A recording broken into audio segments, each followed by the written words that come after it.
Yo me llamo Heliberto Toás Meníez Zamora, más conocido por Tomasito. Mi nombre es Renato Rodríguez Fernández. Mi nombre es Osmar Agüero. Todos me conocen por Mara. Mi nombre es Luis Enrique González Blanco. Mi nombre es Ludín Bernardo Fonseca García, nací el 20 de agosto de 1968. Soy hijo de una familia que toda es dulcera. Soy nacido en el año 1949. Tengo 50 años, nací en el 1969. Nací en el año 65 y soy natural de Manzanillo. En el año 1952.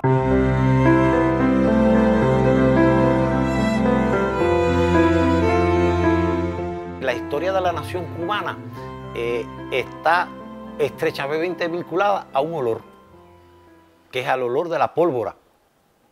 No podemos separar, porque nuestra nación se forma en medio de 30 años de guerra. Cada cosa tiene un sabor y un olor específico. Por ejemplo, cuando se va a hacer una rosquita, usted prepara la masa y tiene una contextura.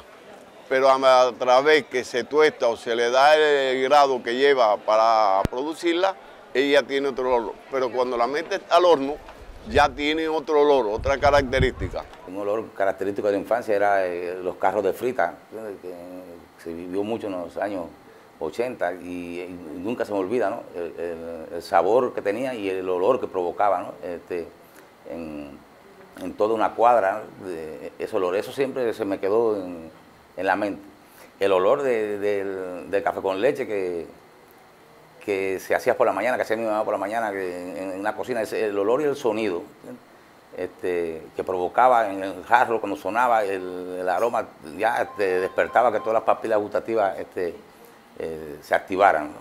Yo siempre recuerdo cuando estuvo en Cuba y en Bayamo, los descendientes del poeta José Joaquín Palma, son guatemaltecos, y llegamos hasta Las Coloradas. En Las Coloradas había un gran ranchón de comida y allí se realizó el almuerzo. Y cuando se sirvió el plato, eran tostones. Y me preguntaron, bueno, ¿y qué es eso? Lo probaron, le resultó muy atractivo y le respondí, no, estos tostones y de la forma que se elabora. Y ella me dice, no, es que en Guatemala el plátano no se vende verde, el plátano se vende maduro y ese producto no se elabora así. La llevé hasta la cocina, ella participó con la cocinera en la elaboración de tostones porque me pidió que ella quería llevarse su experiencia para Guatemala. Y finalmente cuando yo visité Guatemala, ella entonces me enseñó los tostones que ella hacía de plátano. Eso nos viene a demostrar hasta dónde la cultura culinaria puede llegar, pero también esa cultura es demostrativa de olores y demás. Como el levantarte y en el andar del cubano, levantarte y sentir el olor del café. Ese café que todos los días nos cuela mamá, abuela. Soy nacida, como dije, en Manzanillo, pero tuve gran parte de mi vida en el Caney de las Mercedes, acompañando a mi abuela. Es algo que nunca olvido, fundamentalmente por eso, por olores y por sabores. El olor al café, el olor a cuando llueve, a tierra mojada, el sabor de las comidas que ella hacía, sobre todo esas comidas criollas, el arroz con pollo, el congrí. Quizás en mi misma personalidad heredé eso de ella, de hacer ese arroz amarillo, ese arroz que nos comemos con pollo, con camarones. Ese sabor que ella le ponía a la comida, ese sazón que le ponía a la comida, eso nunca se olvida. Siempre en el caso de la viña me recuerda mucho momentos de la infancia, no sé por qué, pero el gusto ese dulce característico de cuando uno es niño, que no le gustan otros vinos que no sean los dulces, porque eso le ha pasado a todo el mundo. Hay que en estos momentos consume un vino que sea tinto, o que es seco, un vino blanco, un vino de otro tipo, pero cuando era niño seguro que el que le gustó era dulce. Y entonces eso me lleva a mi infancia y me recuerda cómo a veces yo me escapaba o me escondía y me robaba mi poquito de vino para tomármelo escondido porque no me lo permitían mis padres.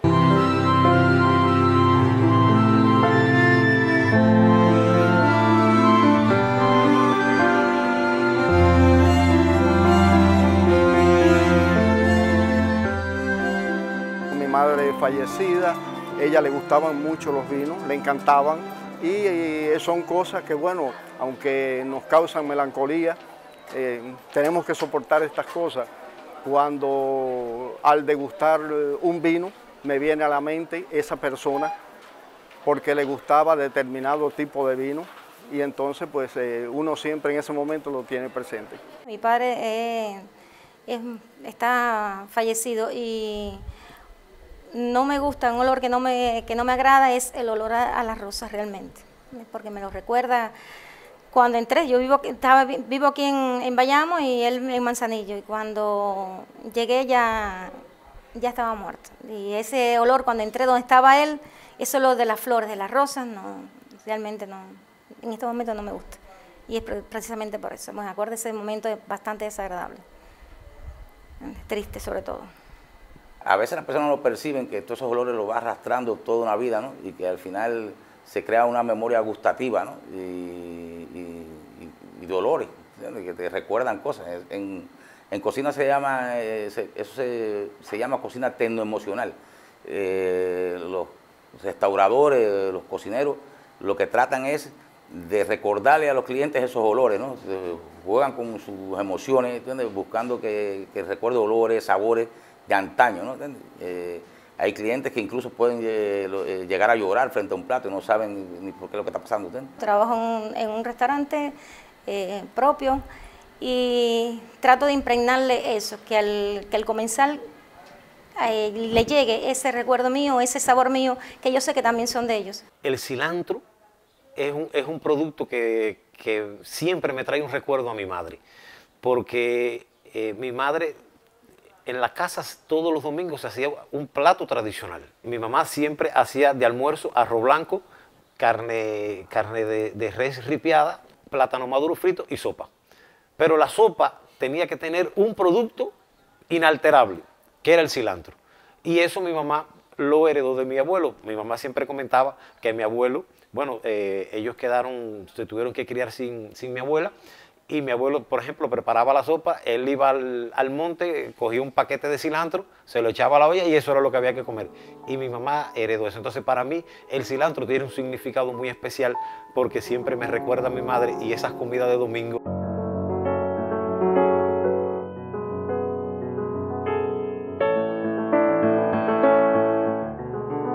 Ese sabor a canela, ese sabor a vainilla, ese gusto tan sabroso, nos lleva siempre a recordarlos a ellos. Siempre me viene a la mente mi padre porque él era muy riguroso en ese tema. Él siempre se afeitaba con su brochita y él, después que se terminaba de afeitar, él se untaba su loción. Él muy riguroso en eso. Y yo me siento contento de ser depositario de esa tradición familiar, porque son tradiciones familiares bonitas, son tradiciones familiares que se agradecen, son tradiciones familiares que forman hábitos, que mantienen costumbres. Entonces, sobre esos hábitos y esas costumbres que muchas veces están en el imaginario popular, es que se solidifica también nuestra nación. En este caso me recuerda a mi papá, que era muy dado a cocinar. Y en la cocina de Manzanillo, como le dije, el pescado, esa liseta que él hacía, inolvidable. Ese filete de pescado que nos preparaba, con bastante cebolla, ese filete de pescado lo tratamos también de llevar en el lugar de donde estamos trabajando.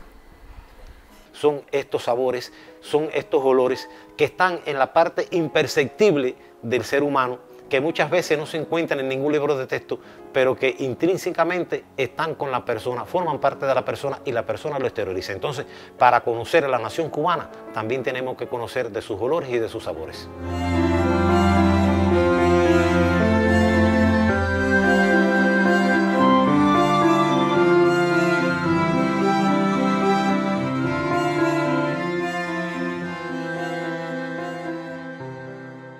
Unos clientes noruegos estuvieron aquí y pidieron un plato que era de costilla de cerdo, ¿no? Nosotros hacemos en técnica del vacío, pero al final pasan por la parrilla, ¿no?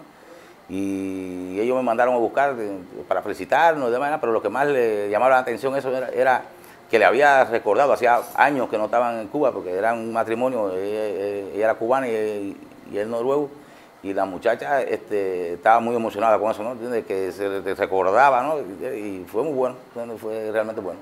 Bueno, las ciruelas borrachas que decían mis abuelos, muy característico en la familia para fin de año, fiestas de Reyes, siempre para las celebraciones, siempre no podía faltar la ciruela borracha. Y ese olor es exquisito. Yo creo que todo lo que tiene que ver con la transmisión de conocimientos, de saberes dentro de la sucesión de las generaciones es muy importante porque sedimenta la identidad de los pueblos. Según fuentes especializadas, determinados olores y sabores pueden cambiar nuestro humor, despertar emociones o evocar recuerdos. Con ellos aumenta la probabilidad de que un evento se recordará más tarde y lo hará incluso más intensamente. Intentemos acumular buenos momentos rodeados de esos intensos aromas para que con posterioridad, al volver a olerlos, vengan a nuestra mente esos bonitos recuerdos.